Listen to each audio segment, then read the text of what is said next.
चलिए अब हम देख लेते हैं प्रश्नावली हमारी है 3.3।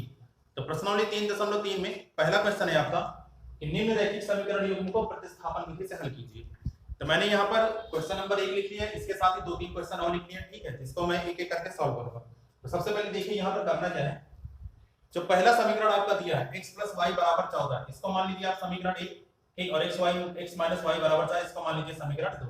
तो मैंने क्या कहा था कि एक समीकरण को x या y के पदों में लिखकर, ठीक है, फिर उसका मान किसी दूसरे समीकरण में रखते हैं। तो सबसे पहले देखो दूसरा समीकरण हमारा क्या दिया, दूसरा समीकरण हमारा दिया है x - y = 4। तो इसको जब सॉल्व करूंगा मैं तो x बराबर यहां से कितना आ जाएगा, देखो x - y = 4, तो x बराबर कितना आ जाएगा, ये -y उधर जाएगा तो प्लस का y, कितना हो जाएगा 4 + y, है ना। तो x बराबर कितना आ गया 4 + y। अब क्या करेंगे कि इस x का मान कहां रखा, समीकरण 1 में, तो यहां लिखेंगे कि x का मान समीकरण 1 में रखने पर, है ना, समीकरण 1 में रखने पर। तो देखो समीकरण 1 में रख दीजिए, समीकरण 1 आप उतारते हैं, समीकरण 1 हमारा क्या है x + y बराबर किसके 14 के, ठीक है। अब इसके बाद देखो x बराबर कितना आया 4 + y, तो मतलब कि 4 + y और ये आपका प्लस y पहले से बराबर किसके 14 के। तो इसको जब सॉल्व करोगे तो देखो कितना आ जाएगा यहाँ पे 4 + y, y + y मिलेगा कितना हुआ 2y, तो मतलब ये आपका हो गया 4 + 2y बराबर किसके 14 के। ये 4 प्लस में उधर गया तो किसमें माइनस में, तो ये आपका आ गया, ठीक है, ये आपका आ गया 2y बराबर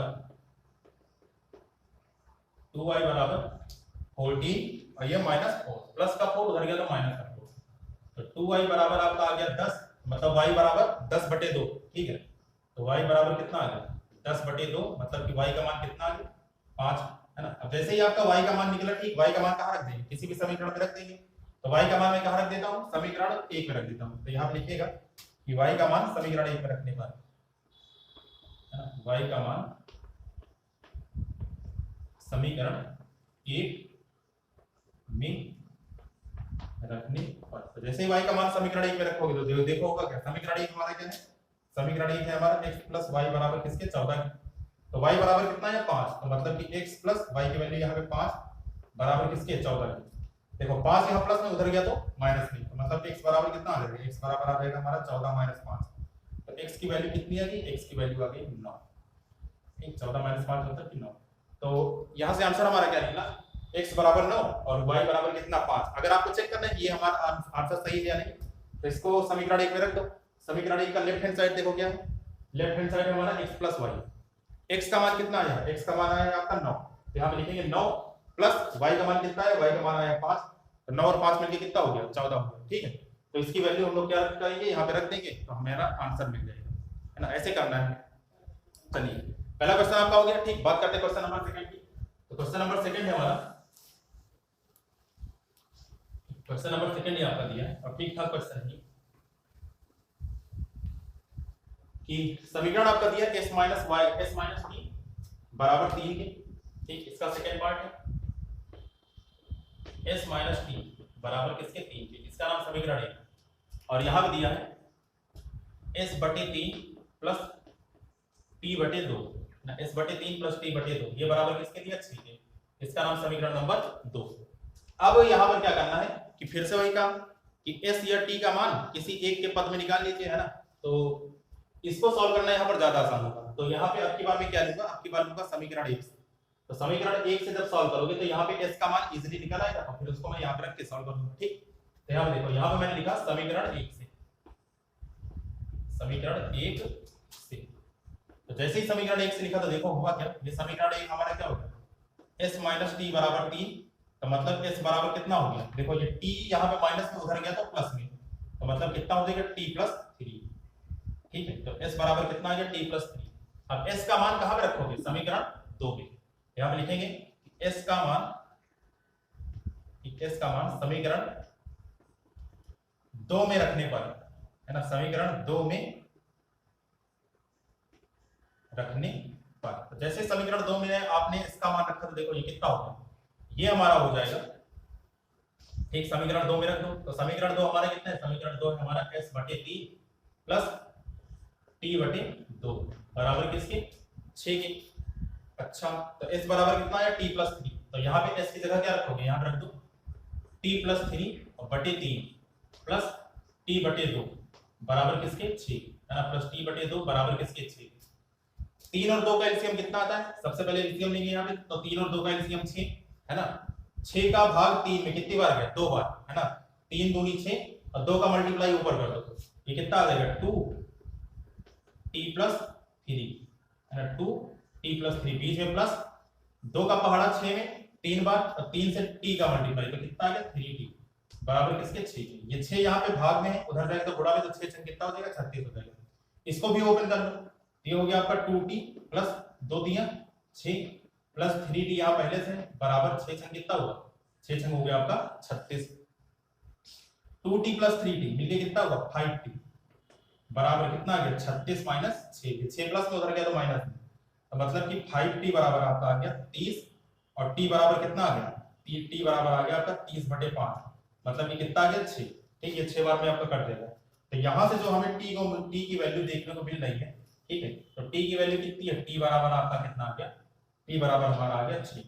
अब t का मान निकल आया, ठीक है, जैसे ही t का मान निकला उसको कहां रख दो, इसको समीकरण 1 में रख दो। समीकरण 1 में रखना यहाँ पे ज्यादा आसान पड़ेगा है ना, तो इसके बाद लिखेंगे कि t का मान समीकरण 1 में रखने पर है ना, t का मान समीकरण 1 में रखने पर, तो ये यहाँ पे मैं रख देता हूं है ना। क्या लिखा है यहाँ पे कि t का मान समीकरण 1 में रखने पर, t का मान समीकरण 1 में रखने पर, तो रख दो भाई है ना। समीकरण 1 हमारा ये है, ठीक, समीकरण 1 हमारा ये, तो समीकरण 1 में जब रखोगे तो कितना आ जाएगा s माइनस t बराबर कितना है 6 बराबर किसके 3 के, तो s बराबर कितना आ जाएगा ये 3 और ये माइनस से उधर गया तो प्लस, तो 6 3 कितना हो गया 9, s बराबर कितना आ गया 9। मतलब इसका जो हल निकला t की वैल्यू कितनी निकली 6 और s की वैल्यू कितनी निकली 9 है ना। अगर आपको चेक करना है कि ये वैल्यू हमारी सही है कि नहीं, समीकरण 1 में रख के चेक कर लो है ना। तो देखो s बराबर आपका 9 आया, तो लेफ्ट हैंड साइड में जब मैं 9 रखूंगा तो 9 माइनस t की वैल्यू कितनी है 6, तो 9 माइनस 6 कितना आ जाएगा 3, देखो 3 हमारा राइट हैंड साइड में पहले से दिया है, ठीक है। तो ऐसे इस क्वेश्चन को सॉल्व करिए। तो इस प्रकार हमारा कौन सा क्वेश्चन हुआ, क्वेश्चन नंबर हमारा 2 था। अब बात करते हैं क्वेश्चन नंबर 3 है ना। तो क्वेश्चन नंबर 3 नहीं, 3 मैंने आप लोगों के लिए छोड़ा है, आसान सा क्वेश्चन था, उसको सॉल्व करिएगा जरूर आ जाएगा। क्वेश्चन नंबर 4 की बात करते हैं। तो 4 में हमें दिया है ना क्वेश्चन नंबर 4,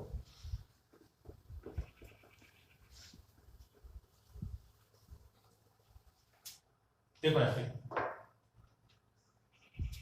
4 में आपका दे रखा है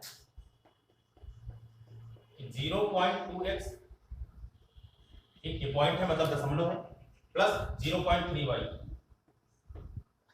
बराबर कितना दिया 1.3।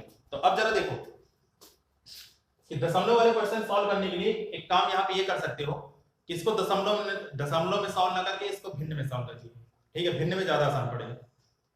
तो भिन्न में जैसे आपको पता है कि अगर 0.5 लिखा है, ठीक है, और मैं कहूं कि इसको आप भिन्न में इसको दशमलव से भिन्न में बदलिए, तो आप क्या करेंगे कि यहाँ पर एक जीरो काटने के लिए, ठीक है, यहाँ पर एक जीरो काटने के लिए क्या कर देंगे, यहाँ पे 1 करा, ठीक है, और देखो ये आपका दशमलव के बाद कितने का 1 अंक है, तो मतलब यहाँ पे 0 बढ़ा दिया, ये क्या हो गया 1 0 कम हो गया, सॉरी 1 दशमलव कम हो गया, तो मतलब ये आपका क्या बन जाएगा, ये बन गया हमारा 5/10, ठीक।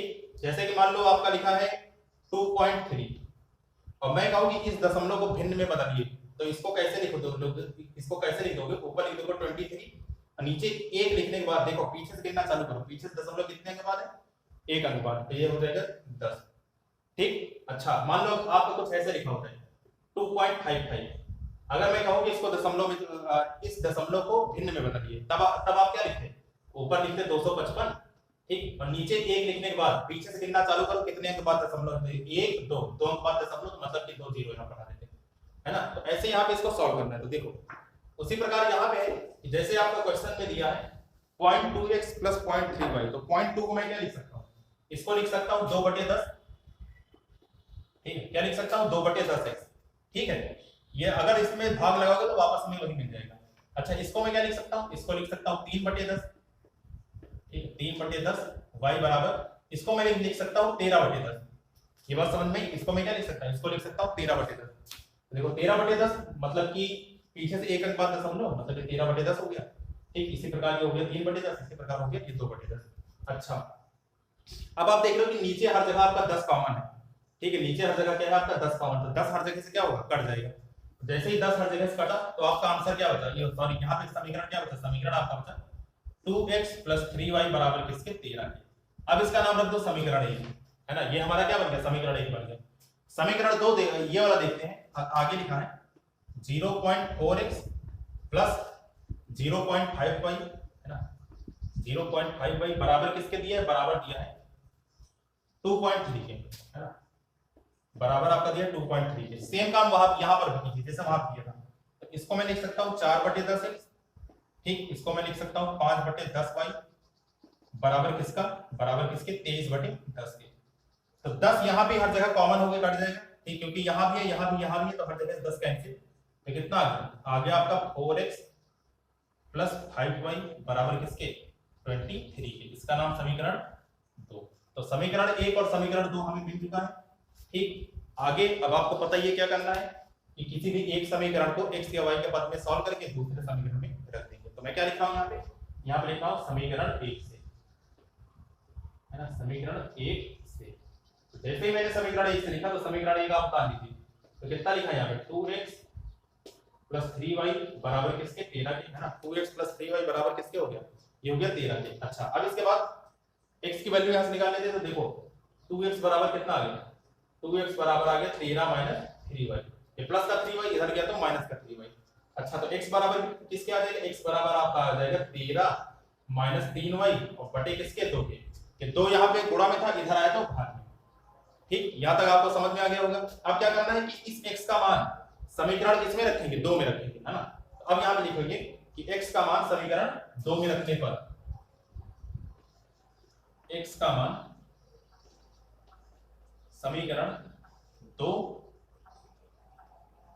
में रखने पर, तो जैसे ही x का मान मैंने समीकरण 2 में रखा तो देखो ये क्या होगा आपका, समीकरण 2 आप लोग उतार लीजिए। तो समीकरण 2 यहां पे दिया है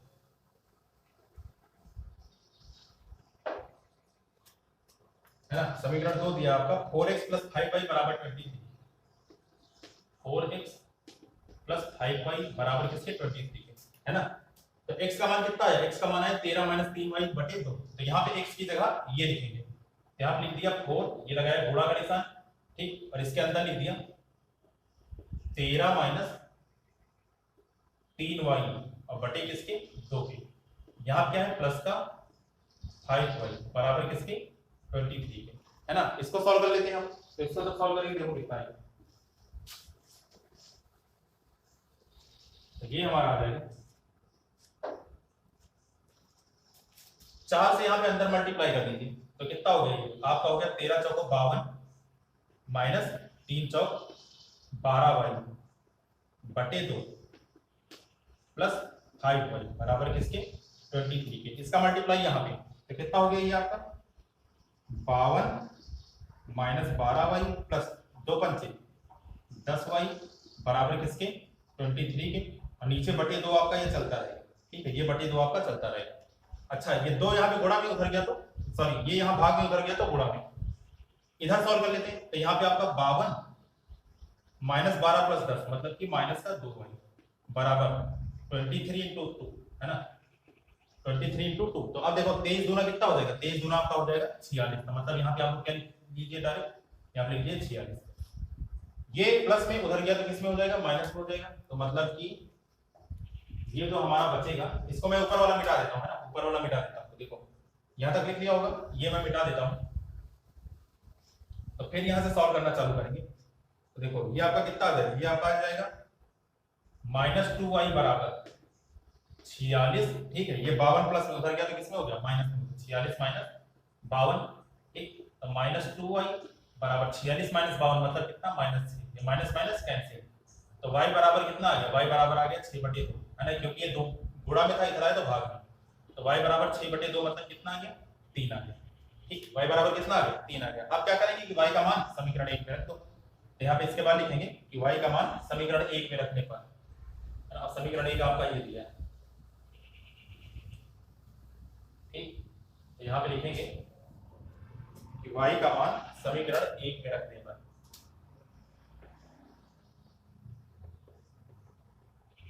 y का मान समीकरण 1 में रखने पर। तो समीकरण 1 हमारा क्या है 2x + 3y बराबर किसके 13 की।